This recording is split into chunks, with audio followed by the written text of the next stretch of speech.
দর্শক আমন্ত্রণ যমুনার বিশেষ আয়োজন ডক্টরস কলে। আপনাদের স্বাস্থ্য বিষয়ক নানান প্রশ্ন আর সেসবের তাৎক্ষণিক সমাধান নিয়ে আমাদের এই বিশেষ আয়োজন।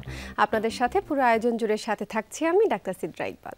আমাদের এই আয়োজনে থাকেন দেশবরণ এবং আধুনিক চিকিৎসা বিজ্ঞানের দক্ষ চিকিৎসকরা। আজ আমাদের আলোচনার বিষয় থাইরয়েডের রোগ, লক্ষণ ও চিকিৎসা। আলোচনার জন্য আমাদের সাথে অতিথি হিসেবে আছেন ডায়াবেটিস মেডিসিন ও হরমোন রোগ বিশেষজ্ঞ অধ্যাপক doctor M A Mannan, Anwar Khan modern medical college ও হাসপাতাল।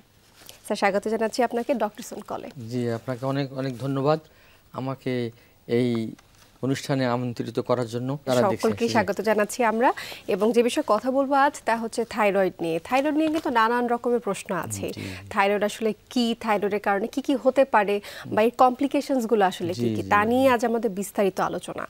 প্রথমে একটু করে জানতে চাই আসলে থাইরয়েড রোগটা কি, এটি হলে কি কি সমস্যা দেখা দিতে পারে। মানুষের শরীরে অনেকগুলো গ্রন্থি আছে, তার মধ্যে একটা ইম্পর্টেন্ট খুব জরুরি একটা গ্রন্থি এখানে থাইরয়েড গ্ল্যান্ড। থাইরয়েড গ্ল্যান্ডটা থাকে হলো আমাদের গলার সামনে। আমরা অনেকে এটাকে ঘ্যাগ বা বাংলায় অনেক ঘ্যাগ বলে আর কি, যেটা আমরা বলি আর কি। এটা জন্ম না হলে মানুষেরই জন্ম হতো না, এমন এত প্রয়োজনীয় গুরুত্বপূর্ণ। এটা মানুষের বিশেষ করে মানুষের মেটাবলিজম, মানুষের মানে শরীরের তাপমাত্রা রক্ষা করে, মানুষের জিনিসটা মেটাবলিজম হজম করা, তাকে শরীরে কাজে লাগানো, এই সমস্ত জিনিসগুলোকে খুবই গুরুত্বপূর্ণ একটা জিনিস। মানুষের যখন জন্ম হবে ভ্রূণের মধ্যে, তখনই এটার একটা মানে রোল আছে বা এর একটা খুবই প্রভাব বিস্তার করে। এটা ছাড়া মানে ভ্রূণের জন্মই হতো না। কত থাকতে হয় থাইরয়েড হরমোন? থাইরয়েড হরমোনের এটা বিভিন্ন ল্যাবরেটরিতে বিভিন্ন ধরনের একটা মার্ক আছে। এই মার্ক পর্যন্ত থাকলে আমরা নর্মাল বলি। আর দুটা মানে এর এগেনস্টে যখন থাইরয়েড হরমোন হলো T3, T4 and TSH। G, T3, T4টা হলো অরিজিনাল হরমোন। এর এগেনস্টে T3, T4 আর TSHটা বাড়ে বা কমে। যদি আমরা অরিজিনাল হরমোন হলো T3, T4, এ যদি কমে যায় ওটা বাড়বে। আমি একটু জানতে চাচ্ছি, আপনি T3, T4 এবং TSH এর কথা বললেন। থাইরয়েডের সমস্যা দেখা দিলেই কিন্তু ডাক্তাররা T3, T4 এবং TSH হরমোনের একটা টেস্ট আমাদেরকে করিয়ে থাকেন। তাহলে T3, T4 এর একটা এভারেজ রেঞ্জ, যেটা হচ্ছে আসলে স্বাভাবিক ধর্ম, সেটা কত হতে পারে? সেটা আমাদের 0.35 to 1.85। এটা হলো T4। আর ফ্রি T4 আমরা সাধারণত করি, যেহেতু ইস্ট্রোজেন প্রোজেস্টেরন এর সঙ্গে বাইন্ড করে, তো এই জন্য টোটাল T3, T4 এখন করা হয় না। এটাতে মানে আমাদের যাদের অ্যানিমিয়া থাকে, অ্যালবুমিন কম থাকে, এদের আবার কম বয়স হতে পারে। সুতরাং এখন বর্তমান সায়েন্সের যুগে যত উন্নতি হচ্ছে তত আমরা স্পেসিফিক জিনিসটা করতেছি। Free T3, free T4। Free T3 আমাদের 4 থেকে আমাদের 15 পর্যন্ত হতে পারে। এটা ওখানে রেঞ্জ দেওয়া থাকে, ওই রেঞ্জে দেওয়া থাকে, এটা কোনো প্রবলেম না। স্যার, আপনি ভ্রূণের কথা বলছিলেন যে থাইরয়েড কিন্তু না হলে আসলে আমাদের জন্মটাতেই হতো না, অথবা যে ভ্রূণ সেটাতেও ব্যাঘাত ঘটতে পারে। তো এরকম অনেক ইনসিডেন্ট কিন্তু আমরা দেখতে পাচ্ছি যে মায়ের থাইরয়েড হচ্ছে, বা গর্ভাবস্থাতে জানা গেল যে মায়ের থাইরয়েডিজম আছে, হাইপার অথবা হাইপো যেটাই হোক না কেন, এবং এতে ভ্রূণের অনেক ধরনের অ্যাবনর্মালিটিস দেখা যাচ্ছে এবং তারই সাথে অনেকে কনসিভও করতে পারছে। জি, এটা খুব একটা জরুরি এবং গুরুত্বপূর্ণ ব্যাপার। যেহেতু থাইরয়েডের হরমোনের মানে প্রভাবে বা ওর অভাবে যদি দেখা যাচ্ছে মেয়েদের মাসিক হচ্ছে না, মেয়েদের কনসিভই করতেছে না, কনসিভ করলে আবার দেখা যাচ্ছে অ্যাবনর্মাল বাচ্চা হচ্ছে, তার দেখা যাচ্ছে যে চোখের একটা ক্যাটারাক্ট হয়ে জন্মগ্রহণ করতেছে, বা তার প্রতিবন্ধী হয়ে জন্মগ্রহণ করতেছে, অটিস্টিক বেবি যে আমরা বলি, তার ব্রেন ডেভেলপমেন্ট করতেছে না। থাইরয়েড হরমোনটা এমন একটা important hormone, brain development, nervous system ডেভেলপমেন্টের জন্য খুবই গুরুত্বপূর্ণ। এটা যদি মানে জন্মই আমার জন্ম পাপ বলে যে, এই ধরনের একটা যদি এটার অভাবে এই ব্রেন ডেভেলপমেন্ট কম হয়, তাহলে তার জন্ম ত্রুটি অনেক ত্রুটি ডেভেলপ করবে। স্যার, সুতরাং গর্ভবতী মায়েদের যদি থাইরয়েড হয়ে থাকে, গর্ভবতী মায়েদের যদি হাইপোথাইরয়েডিজম থাকে, সেক্ষেত্রে কি কি অসুবিধা হয়, এবং হাইপার হলে কি কি? জি, গর্ভবতী মায়েদের আমরা বেশিরভাগ দেখি, আমাদের এখন বর্তমানে অনেকে স্টাডি করতেছে, এই স্টাডিতে দেখা যায় যে ওই বেশিরভাগ হাইপোথাইরয়েড বেশি গর্ভবতী মায়েদের, হাইপোথাইরয়েডটা বেশি, হ্যাঁ, যেটা কম হয় হরমোনটা। এর অনেক কারণ থাকতে পারে। আমাদের কারণের মধ্যে বিভিন্ন, যেমন খাওয়া দাওয়ায় অভাব আছে, অনিয়ম আছে, মানে অ্যাডাল্টারেট খাবার, যেটা বিভিন্ন ধরনের কেমিক্যাল দেওয়া খাবার খাচ্ছে, বিভিন্ন ধরনের, এতে হয়তো থাইরয়েড। তাছাড়াও বিভিন্ন ধরনের রোগ জীবাণু, ভাইরাস দ্বারা থাইরয়েডের ফাংশনটা নষ্ট হয়ে যেতে পারে। এর জন্য আমাদের দেখা যায় যে এই হাইপোথাইরয়েড হচ্ছে। হাইপোথাইরয়েড যখনই হবে তখন দেখা যাচ্ছে যে মেয়েদের মাসিক হলেও মাসিক বেশি হচ্ছে, মিনিস্ট্রেশন, যেখানে আমরা নর্মাল মিনিস্ট্রেশন পিরিয়ড 4 থেকে আমরা 7 দিন ধরি, এর দেখা যাচ্ছে যে 14 দিন 15 দিন মাসিক হতেই উল্টাপাল্টা হয়ে যাচ্ছে, এবং পিরিয়ড যখন হবে তখন তার চাই ওই পিরিয়ডের সময় হেভি ব্লিডিং হচ্ছে। এটাকে আমরা মেনোরেজিয়া বলি, excessive bleeding during menstruation. Sir, আমি এটা নিয়ে আরো প্রশ্ন আছে আপনার কাছে, তবে সময় হচ্ছে একটি বিরতির পর আবারও ফিরছি আলোচনায়। দর্শক, ডক্টরস অন কলে নিচে ছোট্ট একটি বিরতি, আমাদের সাথেই থাকুন। দর্শক, আবার আমন্ত্রণ জানাচ্ছি ডক্টরস অন কলে। আমাদের সাথে আছেন অধ্যাপক ডাক্তার এম এ মান্নান। আমরা কথা বলছি থাইরয়েড নিয়ে। স্যার, আপনি একটু আগে আমাদেরকে বলছিলেন যে থাইরয়েড গ্রন্থিতে অসুবিধা হলে আসলে মেনস্ট্রুয়াল সাইকেল অথবা হচ্ছে গর্ভবতী মায়েদের ক্ষেত্রে কনসিভের সমস্যা, মিসক্যারেজ, এই ধরনের অনেক ধরনের প্রবলেম হতে পারে। তাহলে একটু কনসিভ নিয়ে কথা বলতে চাই, যে মায়েরা হচ্ছে বা যারা হচ্ছে কনসিভ করতে চাচ্ছেন তাদের ক্ষেত্রে আসলে থাইরয়েডের যে ব্যাপারটা, সেই টেস্টগুলো আগে থেকে করিয়ে নেওয়াটা কতটুকু গুরুত্বপূর্ণ, অথবা যদি কারো এইরকম হিস্ট্রি থেকে থাকে, তারা যদি কনসিভ করতে চান সেক্ষেত্রে তারা আসলে খুবই কি একটা ইম্পর্টেন্ট প্রশ্ন। কারণ এটা সব মেয়েদের যারা রিপ্রোডাক্টিভ লাইফে আসেন, যারা বাচ্চা কাচ্চা দেওয়ার ক্ষমতা আছে, তাদের সবারই করে নেওয়া উচিত।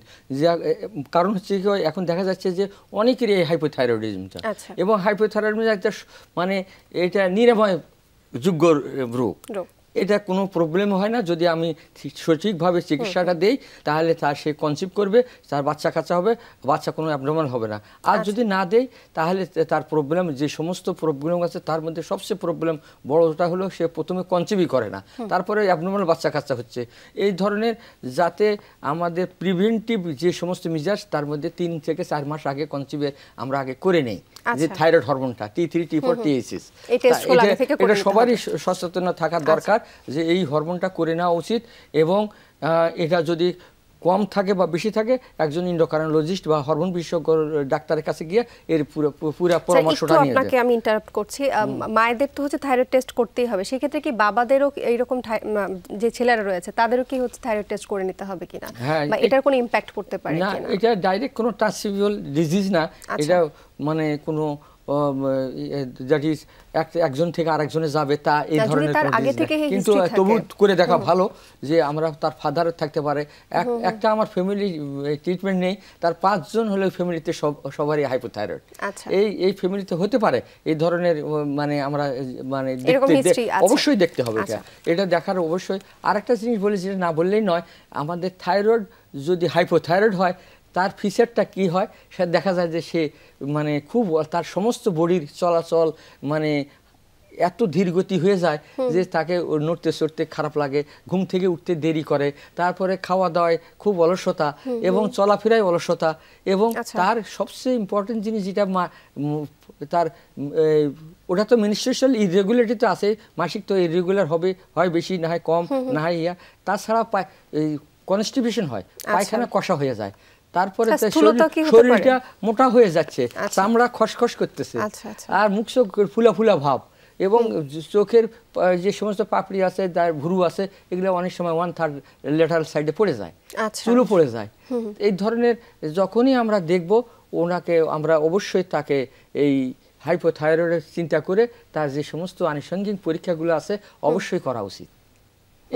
আর একটা জিনিস হলো কি, যখনই হাইপোথাইরয়েডের আমরা চিন্তা করব, তখনই তার কতগুলো প্রশ্ন করি, যে আপনার মাসিক ঠিক হয় কিনা, আপনার হলো কি কনসিভ করতে কোনো অসুবিধা হচ্ছে কিনা, আর আপনার কনস্টিপেশন হয় কিনা, গরম বেশি লাগে না ঠান্ডা বেশি লাগে, এটা খুবই একটা হাইপোথাইরয়েডিজমের ক্ষেত্রে কোনটা বেশি লাগে? হাইপোথাইরয়েডিজম ওরা গরমের সময় ল্যাব গায়ে দেয়, এত তাদের ঠান্ডা বেশি, তার কারণ হচ্ছে এই জিনিসটা থাইরয়েড হরমোনটা এই বডির তাপ মেনটেন করে, এটা অভাবে তখন সে সবসময় শীত শীত ভাব মনে করবে, যে তার মানে গরমের সময় দেখা যায় সে ল্যাব গায়ে দিয়ে শুয়ে আছে, অতিরিক্ত ঠান্ডা লাগে।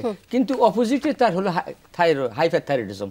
হাইপারথাইরয়েডিজম অথবা থাইরোটক্সিকোসিস, এতে হয় কি চঞ্চল হয়ে যায় ওই ছেলে বা লোক, ওই রুগী চঞ্চল হয়ে যায়, অস্থিরতা ভাব থেকে যায়, চোখগুলা বড় হয়ে আসে, তারপরে তার খাবে দাবে কিন্তু ওয়েট গেইন হবে না। আচ্ছা, এটা একটা সবচেয়ে থাইরোটক্সিকোসিস বলা হয় বা হাইপারথাইরয়েডিজম, যেটা বেশি বেশি হরমোন তৈরি করতেছে। তার মেটাবলিজম বিষয়ে সে মনে হয় যে সে অস্থির অবস্থায়, তাকে লক্ষ্য করলে যে ইয়াকে অস্থির অস্থির মনে হচ্ছে, এই ধরনের একটা থাকে। হাইপারথাইরয়েডিজম যাদের থাকছে তাদের ওজনটা বৃদ্ধি পাচ্ছে না, না ওজন বরং কমে যাচ্ছে হাইপারথাইরয়েডিজম, কিন্তু হাইপোথাইরয়েডিজম ওজন বেশি বেড়ে যাচ্ছে। এটা হলো কি টিস্যু বেশি কাজ করে না, জমে যায় অনেক টিস্যু। আর হাইপারথাইরয়েডিজম থাইরোটক্সিকোসিসে অনেক সময় ডাক্তারদেরও অনেক চিকিৎসার বিড়ম্বনা হয়ে যায়, ডায়াগনোসিসের বিড়ম্বনা হয়ে যায়। কারণ হচ্ছে বুক ধড়ফড় করা, অস্থির লাগা, গা ঘামা, এই সমস্ত বিরাট অনেক সমস্যা নিয়ে আসে। তো তখন তারা দেখে যে বুক ধড়ফড় করা, অস্থির লাগা, কার্ডিওলজিস্টের কাছে যায়। আর কনস্টিপেশন যদি আবার হাইপারথাইরয়েডিজমে আবার ডায়রিয়ার মতো হয়ে যায়, 3, 4 বার 5 বার পর্যন্ত পায়খানা করে এই রোগী। সুতরাং এইগুলা তারা গ্যাস্ট্রোএন্টারোলজিস্টের কাছে যায়।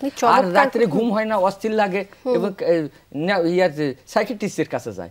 এই ধরনের বিভিন্ন জায়গায় যায়, কিন্তু অরিজিনাল ডায়াগনোসিস করতে গেলে তার থাইরয়েড পরীক্ষাটা করলে আমরা মেডিসিন ডক্টরের কাছে যাই, তারপর তো এক এক জায়গায় রেফার করা হয়, তারপর ডায়াগনোসিসটা আসলে ওইভাবে বিড়ম্বনা হয়ে যায় যে তার বিভিন্ন ধরনের সিম্পটম বিজারি সিম্পটম বলা হয়। এবং থাইরয়েডের সিম্পটমস গুলো যেটা বলেন আলাদা করা যায় না, আসলে বুক ধড়ফড় করা বা হাইপারটেনশন বেশি থাকা, ঘেমে যাওয়া, এন্ডোক্রাইনোলজিস্ট বা হরমোন বিশেষজ্ঞ এরাই ধরতে পারবে যে থাইরয়েডের প্রবলেম আছে। মেডিসিন বিশেষজ্ঞ, এবং আমরা আশা করছি আমাদের অনুষ্ঠানের মাধ্যমে যে গর্ভবতী মায়েরা আছেন তারা এই বিষয়ে সতর্ক হবেন যে থাইরয়েডের যে টেস্টগুলো সেগুলো করানো আসলে কতটুকু দরকার। কারণ আমরা যখন একটা নতুন প্রজন্মকে জন্ম দিচ্ছি, সেখানে অবশ্যই তাদের সুস্থতা এবং তারা যাতে সঠিকভাবে গড়ে উঠতে পারে সে বিষয়ে আমাদের খুব একটা ইম্পর্টেন্ট এখানে কথা। যে জিনিসটা আপনাকে আমি আবার সবার সাধারণ জনগণের মধ্যে বলতে চাই, এই জিনিসটা সবারই দরকার যে যখনই একটা কনসিভ করার আগে একবার 3 মাস আগে একবার থাইরয়েড ফাংশনটা করবে, T3, T4, TSS, এবং কনসিভ করার ফার্স্ট ট্রাইমেস্টার বা 3 মাসের মধ্যে আরেকবার করতে হবে, ইনক্লুডিং ব্লাড সুগারটাও সঙ্গে দেখতে হয়। স্যার আমার এই বিষয়ে আরো কথা আছে, তবে সময় হচ্ছে আরেকটি বিরতি, তারপর আবারও ফিরছি আপনার সাথে আলোচনায়। দর্শক আবারও আমন্ত্রণ জানাচ্ছি ডক্টরসন কলেজ, সাথে আছেন অধ্যাপক ডাক্তার M.A. মান্নান। কথা বলছিলাম স্যার থাইরয়েড নিয়ে, এবং থাইরয়েডের হাইপোথাইরয়েডিজম এবং হাইপারথাইরয়েডিজম, অর্থাৎ কম থাইরয়েড হরমোন নিঃসরণ হয় এবং বেশি থাইরয়েড হরমোন নিঃসরণ হয়, এতে কি কি রোগ হতে পারে, কি কি অসুবিধা হতে পারে, তার সবই আপনি খুব সুন্দর করে বিস্তারিত আলোচনা করলেন। এবার জানতে যাচ্ছি এই দুটো ব্যতীত আরো কোনো রোগ আছে কিনা যেটা থাইরয়েডের কারণে হতে পারে? এটাও জানা দরকার, যদিও এটা এখন অনেক পাওয়া যাচ্ছে এই রোগগুলা। থাইরয়েডের ক্যান্সার হতে পারে, টিউমার হতে পারে। সেই ক্যান্সার সাধারণত আমরা 2 ধরনের ক্যান্সার পাই, পেপিলারি ক্যান্সার আর একটা হলো ফলিকুলার। দুটাই বেশ মানে পাওয়া যাচ্ছে, এবং থাইরয়েড গ্রন্থিতে হতে পারে। তাছাড়াও লিম্ফোমা বলে আছে, থাইরয়েডের আশেপাশে যে সমস্ত আছে ইনক্লুডিং লিম্ফ নোড আছে, এটাও হতে পারে। আর একটা হতে পারে থাইরয়েডের এজেনেসিস, থাইরয়েড গ্রন্থি ডেভেলপমেন্ট করলো না, এক জন্ম থেকে এটা হতে পারে। আর একটা হতে পারে কি অন্য জায়গায় হলো থাইরয়েড গ্ল্যান্ড, জিহ্বার পিছনে হয়ে গেল থাইরয়েড গ্ল্যান্ড, কিন্তু ওটাতে হাইপোথাইরয়েডই হয় আলটিমেটলি। তাহলে এই 4টা জিনিস ওই হাইপোথাইরয়েড হাইপারথাইরয়েড ছাড়াও হয়, এইগুলারও চিকিৎসা ভালো চিকিৎসা আছে। এবং থাইরয়েড ক্যান্সারের একটা সুবিধা হলো কি, মানে মানুষ যদি কেউ যদি বলে যে তোমাকে মানে কোন ক্যান্সারটা দেব, মানুষ যদি বলে যে আমাকে থাইরয়েড ক্যান্সারটা দেন, তাহলে এটা 100% প্রায় নিরাময় অবস্থা ভালো হয়ে যায়। প্রপার গাইড, প্রপার ট্রিটমেন্ট এবং তার ব্যবস্থাপনা ঠিকভাবে নিতে হবে। এবং এই চিকিৎসা কি বাংলাদেশে পুরোপুরি কোনো এই চিকিৎসার জন্য বিদেশে যাওয়ার কোনো দরকার নাই, থাইরয়েড চিকিৎসার জন্য বিদেশে যাওয়ার কোনো দরকার নাই। আমি এটা চ্যালেঞ্জ দিয়ে বলতে পারি যে থাইরয়েড চিকিৎসার জন্য যেন কেউ বিদেশে অযথা পয়সা খরচ করতে না যায়। এইটা আর কারণ খুব সুন্দর আমরা একটা হেল্প নিই নিউক্লিয়ার মেডিসিনের। কারণ যখন হাইপোথাইরয়েডের ব্যাপারে যদি মানে থাইরয়েড ক্যান্সার হয়, তাই থাইরয়েড গ্ল্যান্ডটা সমস্ত নির্মূল করে দেওয়া হয়। তারপরে আবার দেখা হয় যে আর কিছু টিস্যু আছে কিনা, টিস্যু থাকলে সেটাকে আবার নির্মূল করে দেওয়া হয়। তারপরে যদি থাকে সেটা আমরা রেডিওঅ্যাক্টিভ আয়োডিন থেরাপি দিই। এটা থেরাপি দিয়ে এদের সমস্ত জিনিসকে নির্মূল করলে ওরা ফ্রি হয়ে গেল। তারপরে তাকে আমরা থাইরয়েড গ্ল্যান্ডের যে সমস্ত হরমোনটা তৈরি হয় এটাতে বাইরেতে অ্যাভেলেবল পাওয়া যায়, থাইরক্সিন নামে পাওয়া যায়, বিভিন্ন নামে পাওয়া যায়। তা এটা আমরা রিপ্লেসমেন্ট থেরাপি দিই। রিপ্লেসমেন্ট থেরাপি দিয়ে, কিন্তু এটা একটা করতে হবে কি তাকে সারা জীবনের জন্য এই চিকিৎসাটা নিতে হবে, সারা জীবন এই ওষুধটা খেতে হবে। অনেকগুলো আমাদের রোগ আছে যে সমস্ত রোগগুলোকে আমরা সারা জীবন চিকিৎসা করে নিতে, যেমন প্রেশারের, তারপর থাইরয়েড, ডায়াবেটিস আছে, এই বিভিন্ন আরো কিছু কিছু রোগ আছে সারা জীবন করতে হয়। এর একবারে নির্মূল করা এখনো কোনো বের হয়নি। তাই এটাকে আমরা মানে সঠিকভাবে সঠিক চিকিৎসা দিয়ে তাকে ভালো রাখতে পারি, স্বাভাবিক জীবনে ফিরিয়ে আনতে পারি। খুব সুন্দর এবং চমৎকার করে বলেন। আসলে আমাদের দেশেই হচ্ছে থাইরয়েডের সম্পূর্ণ চিকিৎসা অ্যাভেলেবল রয়েছে, এবং আপনি যেটা বলছিলেন যে থাইরয়েডের জন্য কিছু টেস্ট করতে হয় এবং নিউক্লিয়ার বিভাগের কিছু হচ্ছে কি হেল্প লাগে। তো থাইরয়েডের জন্য আসলে অনেক ধরনের পরীক্ষা নিরীক্ষা কিন্তু করবার প্রয়োজন থাকে। সেক্ষেত্রে রোগীরা কিন্তু একটু বিভ্রান্তকর পরিস্থিতিতে পড়েন যে এতগুলো টেস্ট আসলে কেন করব, তবে একটা চিকিৎসার জন্য কতগুলো টেস্ট প্রয়োজন তা একজন বিশেষজ্ঞ চিকিৎসককে বলতে পারবেন। আচ্ছা, আর জানতে চাচ্ছি একটু থাইরয়েডের জন্য গলগণ্ড রোগ নামের একটা রোগ দেখা দিতে পারে, বা আয়োডিনের অভাবে আমরা শুনেছি তা হয়ে থাকে। এখন একটা আমার এক্সাক্ট টাইমটা মনে নাই, সরকার এটা যখন লবণের সঙ্গে আয়োডিন মিক্স করে দিল তখন এখন গলগণ্ড রোগ অনেক কমে গেছে। আগে অনেক বেশি হতো গলগণ্ড রোগ, কিছুই না, এটার ওই হরমোনটার অভাবে এই গ্ল্যান্ডটাকে বেশি কাজ করতে হতো, কাজ করলে তো হয় কি গ্ল্যান্ডটা বড় যেত। এটা কোনো ক্যান্সারও না, কোনো খারাপ কিছু না, কিন্তু একটাই জিনিস হতো কি বেশি বড় হয়ে যেত।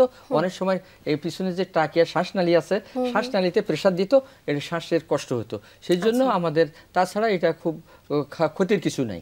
তাই সুতরাং আমাদের ওই এখন আমরা আয়োডিনের অভাব আছে কিনা সেটা আমরা দেখে ওটার গলগণ্ডকে এটা হচ্ছে অনেক বেশি আমরা সাকসেসফুল, যেহেতু হচ্ছে গিয়ে লবণের সাথে আয়োডিন যুক্ত করে খাবার আমরা গ্রহণ করছি। স্যার, তাছাড়া পাশাপাশি আর কি খাবার রয়েছে যা খেলে আসলে যে থাইরয়েডের যে প্রবলেমগুলো রয়েছে তা নিরাময় করা সম্ভব, বা স্বাভাবিক যে আমাদের ইম্পর্টেন্ট একটা কথা, যে খুব জরুরি কথা, যে অনেক রোগী জিজ্ঞেস করে যে স্যার এই আমার যে হাইপোথাইরয়েড হয়েছে আমি কি কি খাইতে পারি। ওরা অনেকেই এখন রোগী অনেক সচেতন বেশি, তারা দেখে, ইউটিউব দেখে, তারপরে গুগল দেখে, কিছু কিছু আছে ওই যেমন ব্রোকলি আছে, ক্যাবেজ অথবা ফুলকপি, বাঁধাকপি, এটা কিছু ফাইটোজেন নামে একটা আছে, এটা একটা হরমোন তৈরিতে একটু ইন্টারফেয়ার করে।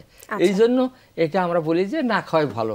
আর যদি কেউ খেতে চায় এটা সিদ্ধ করে তারপরে খেতে পারে, তাছাড়া এটার কোনো খাওয়ার কোনো বাধা নেই। এটা তো ডায়াবেটিস রোগী না যে তার খাওয়ার কোনো ইমব্যালেন্স নাই, কিন্তু তবুও আমরা বলি যে ঠিক মানে পরিমাণ মতো, সময় মতো এবং সঠিক পরিমাণ মতো খাওয়াটা উচিত। যেহেতু এটা অনেক সময় দেখা যায় যে হাইপোথাইরয়েডে যে অনেক ওজন বেড়ে যায়, ওজন বেড়ে গেলে হয় কি এর মধ্যে এই প্রেশার ক্রিয়েট করার পরে হার্টেও কিন্তু পেরিকার্ডিয়াল ইফিউশন হয়, তখন পাশাপাশি অনেক ধরনের কমপ্লিকেশন কিন্তু থাইরয়েড হয়ে থাকে।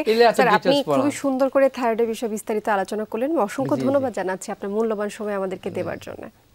দর্শক, এই ছিল ডক্টরস অন কলের আজকের আয়োজন। যমুনা টেলিভিশনের সাথে থাকার জন্য ধন্যবাদ আপনাদের।